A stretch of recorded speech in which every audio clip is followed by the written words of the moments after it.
Olá, ela é uma advogada especialista em direitos autorais. Eu vou conversar com Lúcia Helena Bettini. Não saia daí.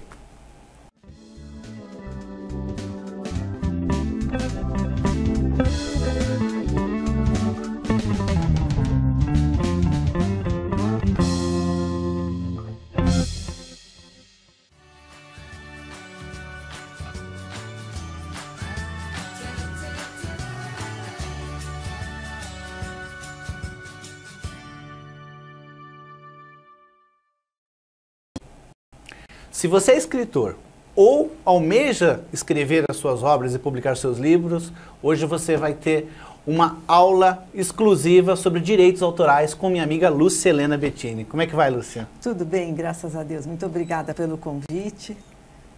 Me fala uma coisa, você é advogada especialista em direitos autorais, mas você não trabalha especificamente só com isso, né? Não.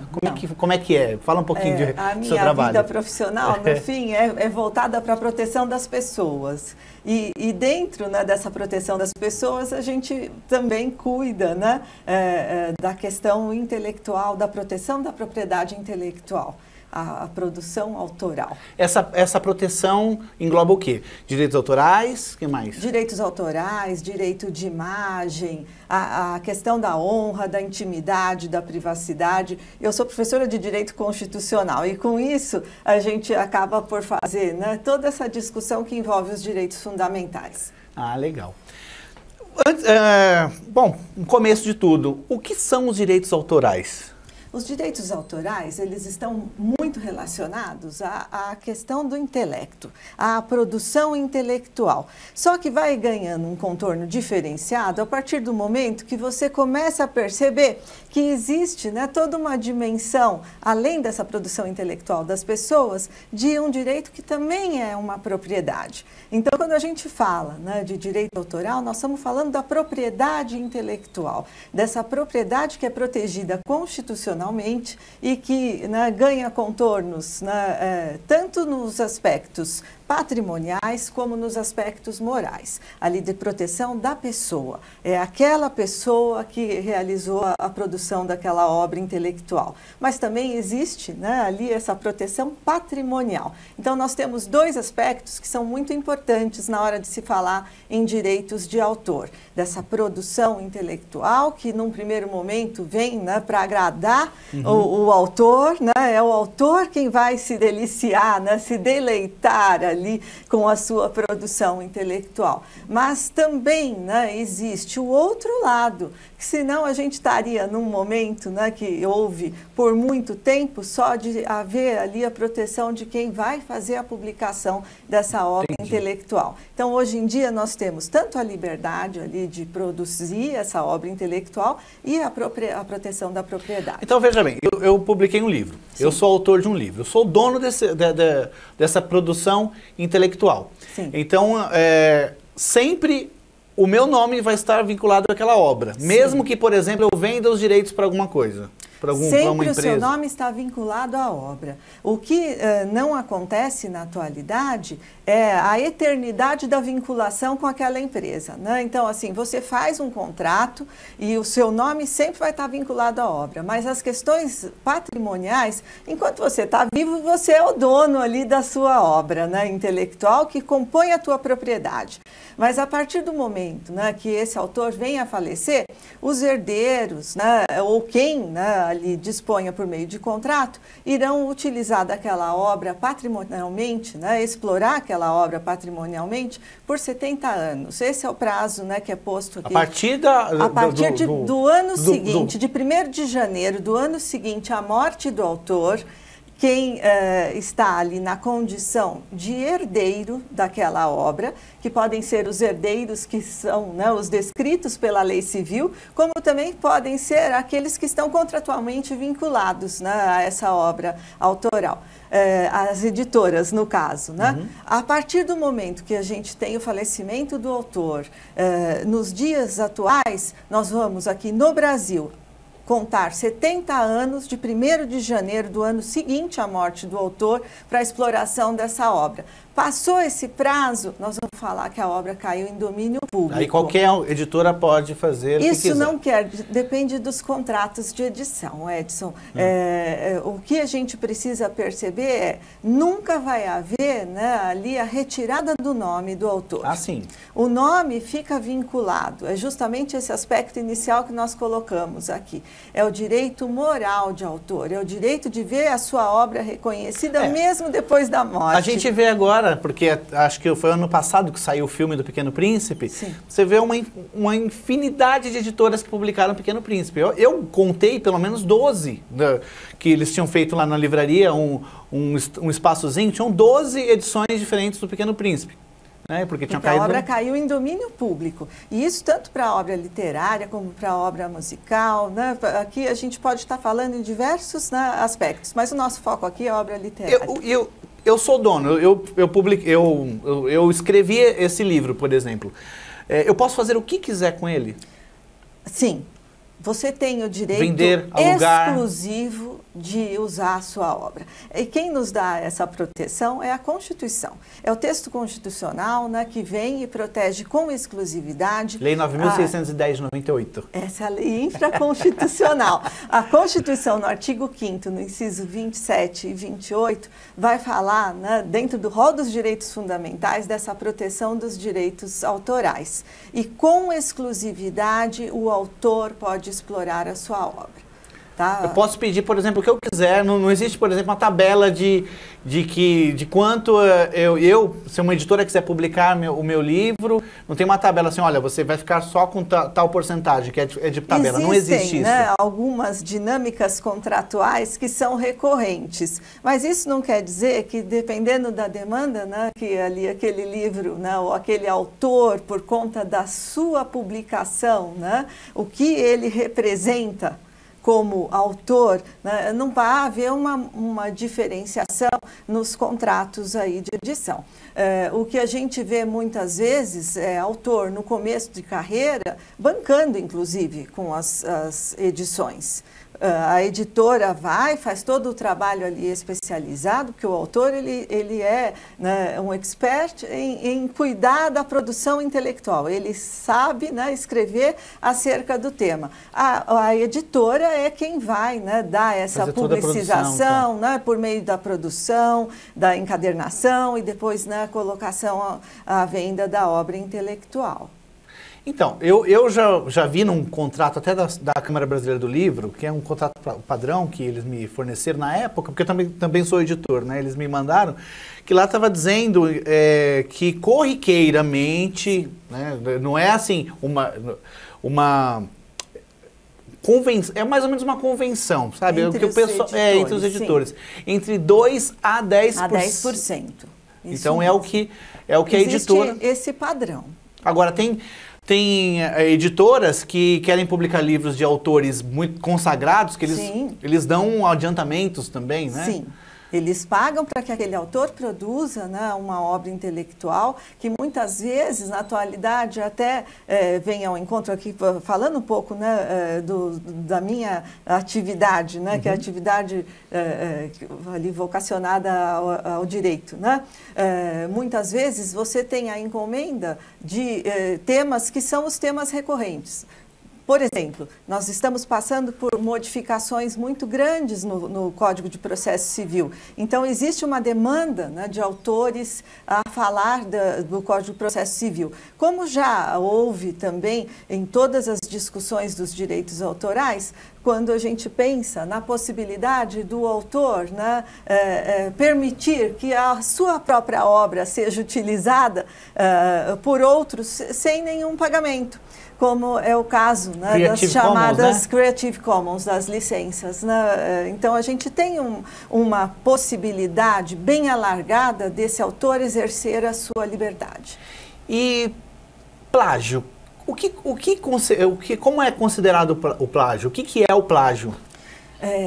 É muito vago isso, muito pronto. vago, Ah, mas copiar minha obra. Copiar minha obra. Eu já tive, né, ocasião de verificar, né, em julgamentos, a gente percebe que determinadas, né, questões, elas ficam muito, né, focadas em ideias que são as ideias principais de alguns autores. E se você não faz a citação da fonte, né, da autoria, isso pode sim determinar o plágio. Aqui a minha experiência de professora, né, que acabei por não falar no início, mas nós, desde o primeiro momento, nós cuidamos dos nossos alunos no sentido deles mostrarem quem é o autor que está sendo pesquisado, qual foi a fonte. Então, a gente coloca as interrogações, fontes, autorias, para que dentro da universidade, esses pesquisadores já saiam, né, com essa condição de indicar a autoria, porque o direito é exclusivo do autor. Na medida em que você repete o pensamento de um autor sem fazer a indicação ali da fonte, pode sim haver, né, essa proteção, né, que vem também por meio de aspectos, né, administrativos, aspectos patrimoniais e aspectos penais. Então, a reprodução, né, ilegal da obra intelectual gera o chamado plágio. Tá, mas veja bem, eu ainda acho que eu não fiquei satisfeito ainda, preciso saber mais uma coisa. Como é que, por exemplo, pegaram lá o meu livro, mudaram os personagens, pegaram o livro e mudaram a forma de escrever ali, mudaram palavras, colocaram sinônimos, mas mantiveram muito do livro. Quem avalia que isso é um plágio?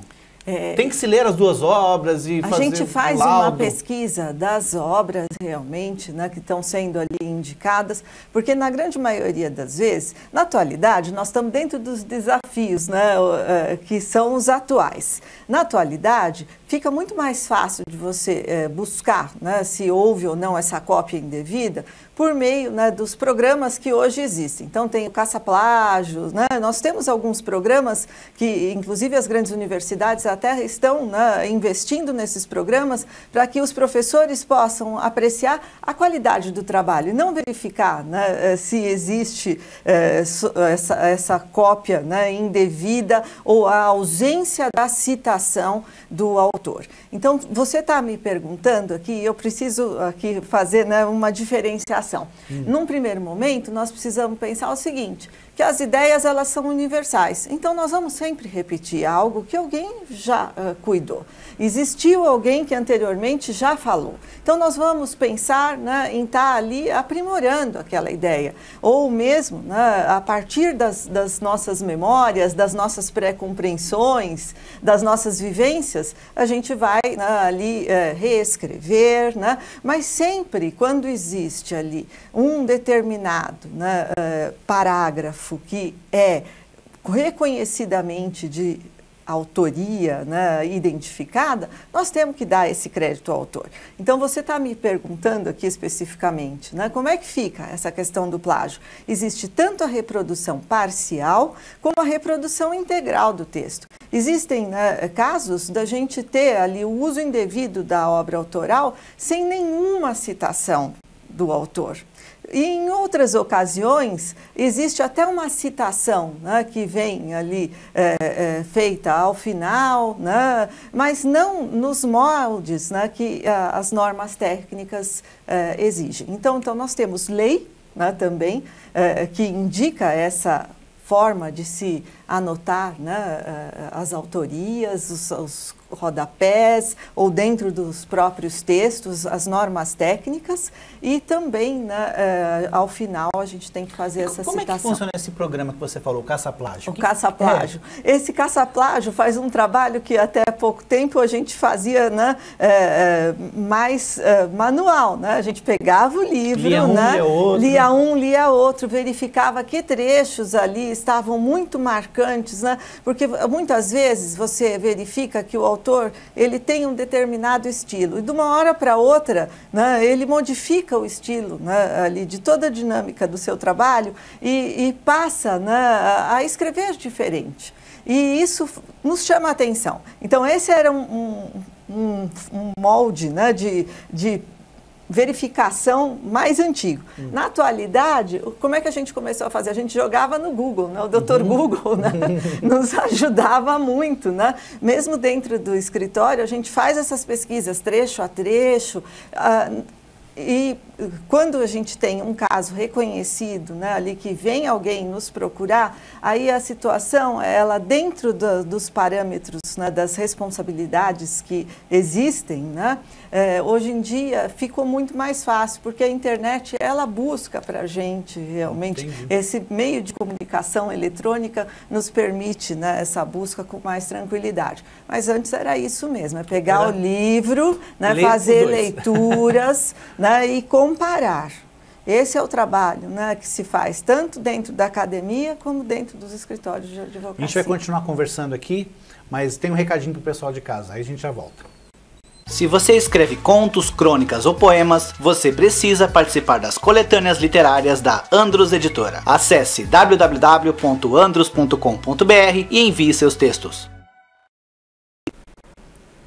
Lúcia, títulos.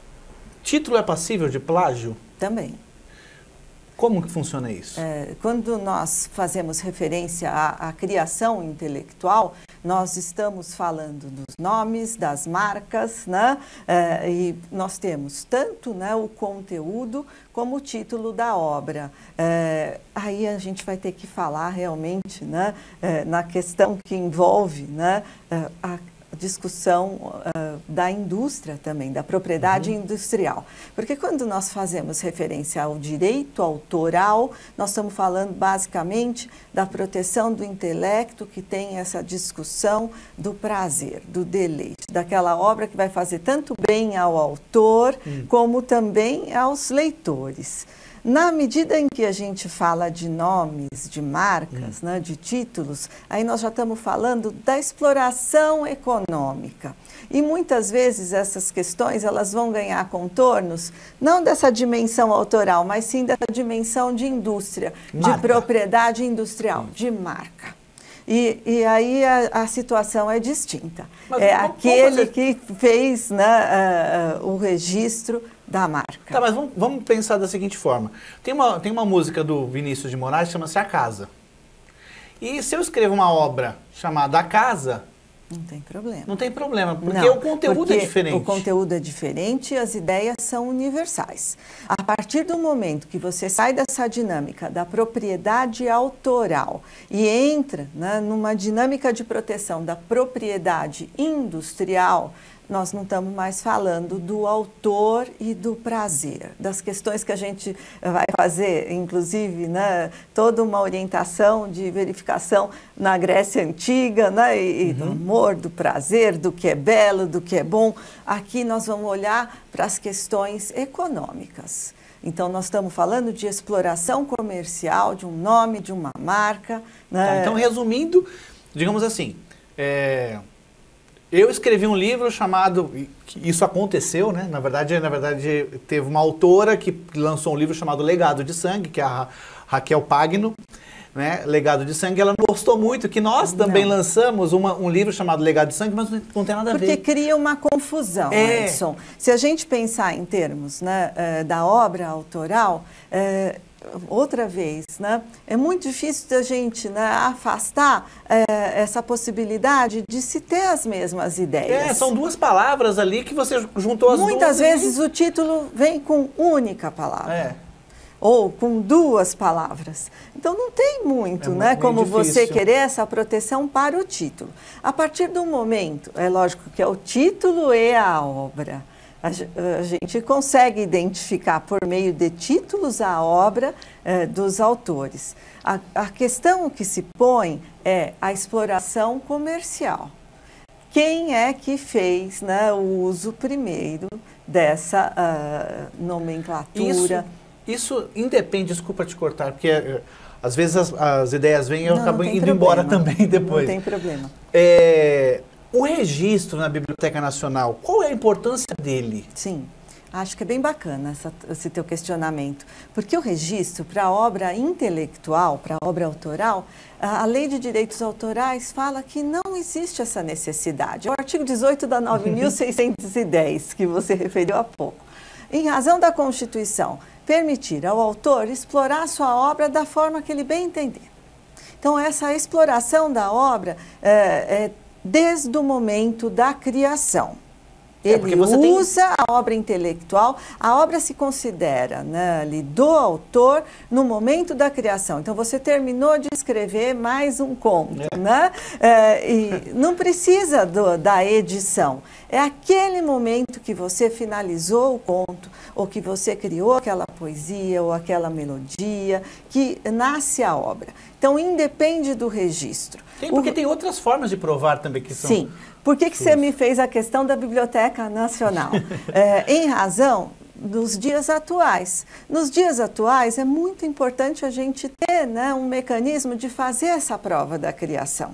Apesar da lei não pedir esse registro, essa prova da criação é da maior relevância, principalmente quando a gente pensa em termos, né, do trabalho que a gente faz dentro da advocacia, no sentido de fazer a obra da anterioridade daquela criação. Mas muitos autores acham que essa é a prova definitiva que os direitos dele estão assegurados com esse registro, que é a ideia errada. Isso é mais... Me corrija se eu estiver errado. É mais uma forma de você provar que a obra é sua, mas não é definitiva. Na verdade, faz a prova da anterioridade. Mas você concorda comigo que se você mandar um e-mail para você, né, e para sua esposa ou para alguém da sua família, você manda com cópia para alguém, né, da sua confiança, aquele e-mail hoje faz a prova dessa anterioridade? Também, né? Também. Como a gente falava, né, alguns anos atrás, né, saindo dessa dinâmica de internet, até pouco tempo atrás a gente falava, manda uma carta com AR, né, para que você faça essa prova de anterioridade. E nunca abra, né? Uma carta você tem ali, né, uma carta documentando a data, né, a prova da criação intelectual. Então, quando nós fazemos essa referência aos direitos autorais, é no momento que você criou a obra que você recebe a proteção. Por que é importante o registro? Para que a gente possa fazer provas com maior facilidade em juízo. Mas a regra, né, é que, por conta dessa proteção constitucional, que desde o momento da criação você tem a proteção. Legal. E direitos autorais são passíveis tanto da obra quanto da tradução da obra também, né? Os direitos de autor e direitos conexos aos do autor. Explica pra gente como é que é, qual que é a diferença disso aí, qual que é a importância de cada um? Os dois são muito importantes. É lógico que o autor está cuidando da criação, mas muitas vezes você só vai acessar essa obra por meio de uma tradução. Então, você tem que fazer também a citação, né, principalmente nas edições, de quem fez essa tradução. A gente não pode esquecer, né, da primeira grande revolução que faz toda a diferenciação no que diz respeito à proteção dos direitos autorais, que foi o invento, né, da prensa por Gutenberg. Então, quando nós falamos, né, da possibilidade de você reproduzir a obra, e logo na sequência, Martinho Lutero vem, né, e aqui vou fazer essa analogia, tá? Vem e faz, né, essa reprodução da Bíblia, essa tradução da Bíblia para o alemão. Olha quantas pessoas, né, vão tomar posse daquele conhecimento, daquela informação que ficava mantida em mãos de poucos.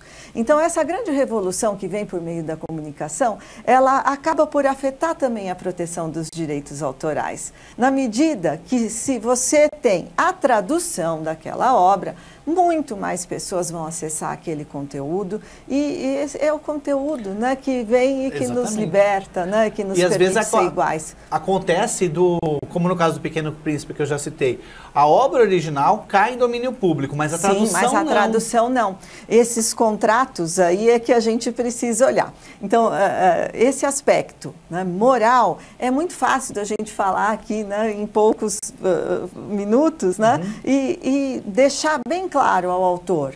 Ao autor pertence o direito exclusivo, né, de utilização, de publicação, inclusive da retirada da sua obra, quando ele não tiver interesse.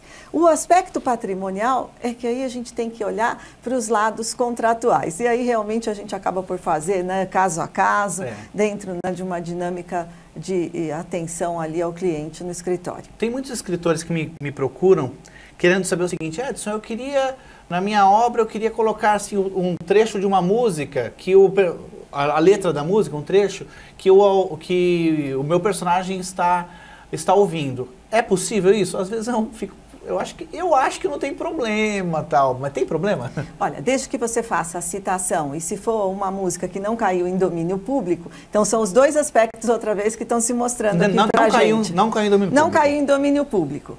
A gente tem que fazer essa consulta ao autor. Ah, mas, por exemplo, é uma música do Iron Maiden, como é que eu vou chegar lá nos Estados Unidos?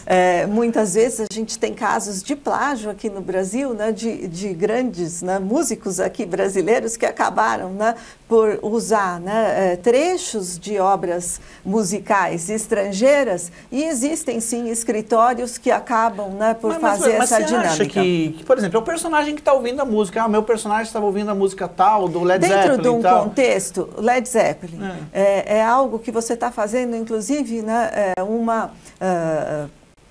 uma menção, né, bastante clara, elogiosa, né? Ali, né? É um elogio, né, que está sendo feito. Então a gente precisa perceber qual é esse contexto, se tem uma dinâmica, né, de aspecto patrimonial ou não. Se ele vai ganhar dinheiro com aquilo específico. Porque se esse contexto é um contexto mais alargado, e Led Zeppelin, né, é a boa música, né, que a gente ouviu, e os jovens hoje ainda ouvem, você é mais jovem que eu, então você né, ouviu depois? Não fosse falar. Já falei, já falei. Mas é a música que nos encanta. A música tem, né, esse dom, né, de ser universal e de ter vários significados. E pode ser que naquele momento você só consiga dar, né, ali conteúdo para a tua obra naquele momento, citando determinada música. Fez a citação, né, ali da música, quem é o autor, né, tudo ok.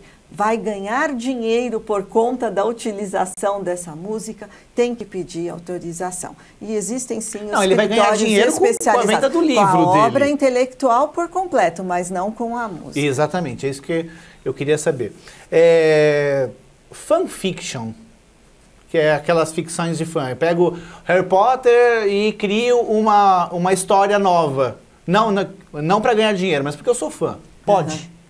Então, a partir do momento que você está fazendo, né, aquela modificação da obra para a sua, né, utilização pessoal, tudo ok.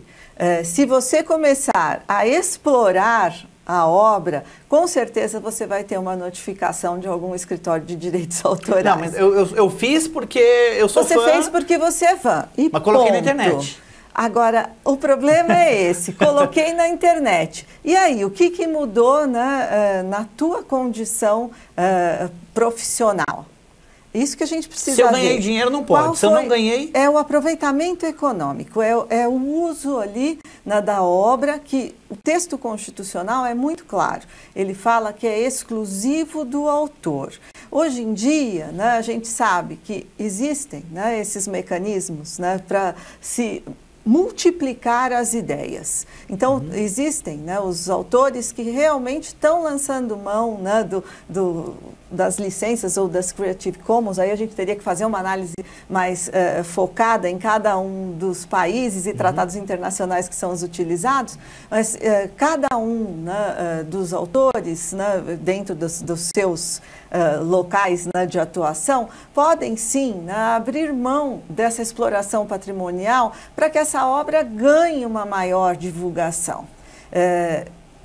Em resumo, para que a gente possa, né, outra vez se focar, né, no que está posto constitucionalmente e pela legislação de direitos autorais no Brasil, que integra ali, né, os tratados internacionais dos quais o Brasil é signatário. A gente fala em proteção moral do autor, é o direito de ver o seu nome ao lado da sua obra, de não ver a sua obra modificada, a não ser, né, que ele ali faça esses contratos para que essas modificações existam, e a exploração patrimonial, os direitos patrimoniais de autor. Então, aí a gente teria que fazer uma análise mais cuidadosa da Lei de Direitos Autorais, que vem e especifica mesmo quais são esses aspectos morais e patrimoniais. Isso depende do contrato dele. Depende do caso em concreto, Edson. Isso a gente precisa falar, que não é algo que você possa, né, isso que eu tô falando pra traçar uma linha, né, reta, mediana, mediana e falar vale para todos, né? Nós vamos precisar olhar o caso concreto e aferir o que houve de aproveitamento. Isso acontece na internet o tempo inteiro. Você vê um monte de lugares.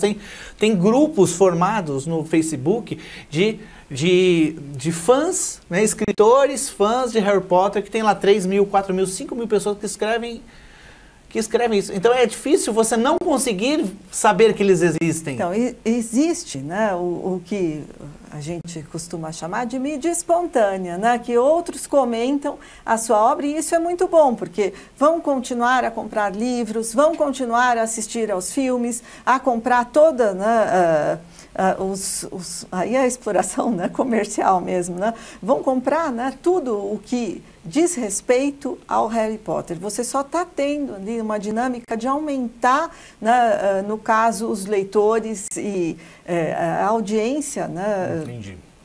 Bom, rapidinho, que a gente tem poucos minutos, eu preciso perguntar para você. Ghostwriter, qual que é o direito do ghostwriter? Que é o escritor fantasma, aquele que escreve e não assina a sua obra. Então, hoje, quando a gente fala de proteção autoral, nós temos que identificar o autor, né? Na verdade, você está trazendo uma dinâmica que foge um pouquinho do contexto, né, brasileiro. A gente sabe que existe, né, essas contratações, mas quando a gente fala de proteção autoral, existe a necessidade de indicar quem é o autor. Ele escreveu, mas ele não vai assinar. Então, ele não tem direito sobre aquilo. Ele recebe o pagamento dele por baixo e não tem direito nenhum. Na verdade, é um contrato que ele fez ali para receber um determinado valor. E a editora é quem vai, né, ali explorar essa publicação. Deixa eu ver o tempo. Dá para mais uma. Internet. Escrevi alguma coisa e posto na internet. Até que ponto aquilo ainda é meu? Vai ser meu ainda. E os perigos de... Né? Então, responder rapidamente é meio complicado. Mas mesmo que você poste na internet, né, algo que é da tua criação, é um meio de comunicação na atualidade. Então, hoje, os suportes, né, eles são tanto tangíveis como intangíveis. A gente gosta mesmo do livro, né, de pegar o livro, olhar para a capa, né, manusear o livro, mas a gente não pode descartar que a geração da atualidade está dentro dessa outra grande revolução, né, da comunicação, que é a internet. Recentemente eu estava fazendo algumas leituras que fazem, né, remessa a esse momento, né? Existe um filósofo francês que escreveu A Polegarzinha, Michel Serret. E dentro, né, dessa escrita ele fala, né, de alterações que houve, tanto na dinâmica da produção intelectual, que hoje nós vamos buscar via internet. E ele fala da mulher, por isso que é a polegarzinha e não o polegar pura e simplesmente, né? Porque a moçada fica, né, com os dedos, né, irritáveis ali, eu brinco, né? Celular, eles estão, né, sempre fazendo consultas ali no celular. Mas é uma grande revolução e existe sim essa possibilidade de você dar um maior conhecimento da sua obra intelectual por meio da internet. Então, a internet hoje é um suporte como outro qualquer. Você continua sendo autor. A diferença é que o controle, né, é mais difícil. Entendi. Então, o controle na internet é sempre mais difícil. Última pergunta. Pois não. Eu tenho um amigo, Marcelo Assetti. Marcelo, um grande abraço para você. Ele desenvolveu um tipo de poema que o nome dele é Marcelo Assetti. Ele assina como A7 às vezes, o número 7, né? Então a vida dele gira em torno do número 7. Então ele desenvolveu um poema que tem 7 versos e, se eu não me engano, cada verso tem 7 sílabas poéticas, né? São 2 estrofes, 4 e 3. 4 e 3. Também somar os 7. Então, é uma forma. A forma, por exemplo, da obra literária, ela não passa por direitos autorais. Não dá para ele falar assim, olha, fulano não pode usar isso, não pode usar dessa forma. Então, né? Pode ser que daqui a um tempo, né, ele seja lembrado por essa forma, né, de escrever, e é essa a intenção dele, até porque o 7 tem todo um significado aí bem interessante, seja, né, religiosamente, ou também... Tá no nome dele, né? Marcelo Assede, né? Mas ele está, né, com um nome que tem um significado muito forte. A gente sabe, né, que essa forma de se escrever, por muitas vezes, identificam, né, os períodos. Registrar é uma questão que eu preciso pensar um pouquinho. Tá bom, então. Tá. Acabou o tempo, na verdade estourou o tempo. Eu queria te perguntar mais outras coisas, foi muito gostoso esse papo. Vamos marcar uma outra vez para você vir aqui. Vamos, tá? sim. A gente colocou os seus contatos aqui, quem quiser entrar em contato tem o seu e-mail, tem o site do seu escritório também. Agradeço muito sua presença. Eu que agradeço a oportunidade de estar aqui com você. Muito obrigado. Muito obrigada. E obrigado a vocês aí de casa também, tá certo? Até semana que vem.